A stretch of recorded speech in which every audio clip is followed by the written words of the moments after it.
Hey guys, another review for Star Wars Day. This is the animated Anakin and the animated Obi-Wan. I know it does look like some kind of Jedi Commander Cody, but you know, whatever. This head is removable.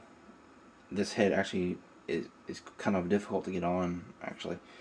But this head is removable, and this one does go on the joint. Just give you a close-up of this head.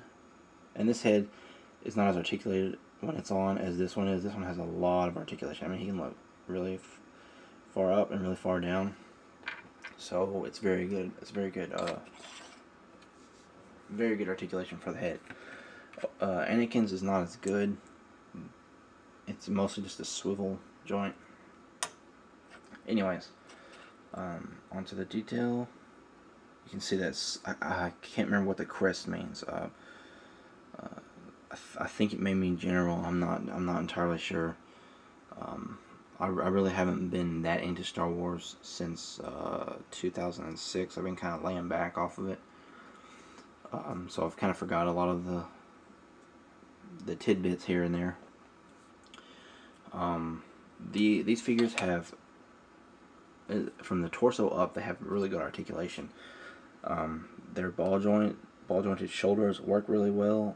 Their ball-jointed elbows work really well. Their swivel hands work really well. But when you get down to the waist does move. It's a swivel.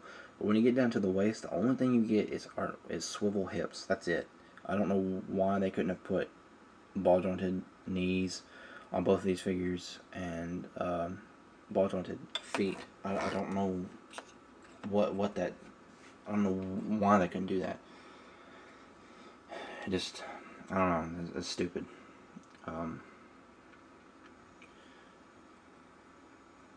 You can see this on both of them. They have this chest plate. Some of you may or may not know what that looks like, but it is the chest plate that Darth Vader uses. Even though his a slightly modified version, it is exactly what that is the chest plate that Darth Vader uses. So it's sort of a homage to Darth Vader, especially Anakin. You know, because it's armor over a tunic, so that's, I guess, where that comes in. This is like the first versions of that armor over the tunic type thing. But he has the same articulation as Obi-Wan, exact same, except for his swivel happens up closer to the elbow. I just wish there was more articulation. As for the sculpts, they're really good. He looks a little bit awkward, but it's no big deal. It still looks like the animated Anakin. Very nice figures, in my opinion. But pretty much no articulation in the legs kills these figures. The only really saving grace about these figures is their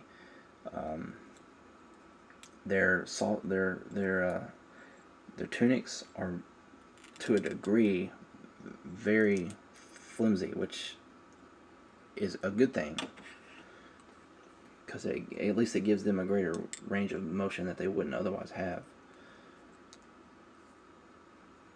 You know, they used to make these tunics so.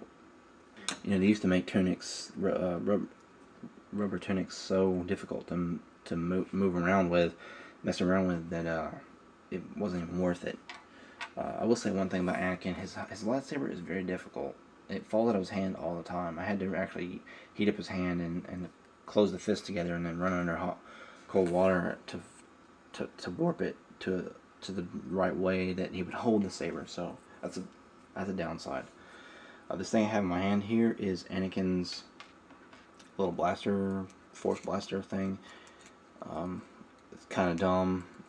This is obviously a force ball blast or something. So they really should have made this clear, some kind of clear material, so that it didn't look like he had a rocket launcher on his hand, because it goes on this hand right here. And he shoots it by just basically lifting up on the back end there when the missile's in. Already showed you the head for Obi-Wan. This comes with Anakin, and the only thing I can think of what this is used for is to grapple on to drop ships or something, because there's no other real reason for him to have these. And this missile comes with Obi-Wan, because Obi-Wan comes with a jetpack, and the jetpack does come off. What you do is you just stick it in here, and then the same with Anakin, you just pull back when you get it snapped in all the way, and it fires. It fires pretty good too. So that's my review for these two guys. I'd say they're 8s. Maybe if you like the characters enough, and you want the figures badly enough, they're probably 8.5s. So they're definite musts if you like the toys and the characters from the film, or if you just like the look of them, which is why I bought them. So they're about 8.5s. I would definitely recommend getting them if you can afford to get them, if you can spare the extra cash. My family went to try to go get gas, and there's just no gas around here. So people are freaking out about that. So I can understand if you can afford to get things at the moment, but if at some point in the next month you can get these two figures, please get them, because they are pretty good. Despite the crappy leg articulation, virtually no articulation. So that's my review. Not much else to say. Check out my last review for the day, if I can get all this crap uploaded, and I'll see you guys later.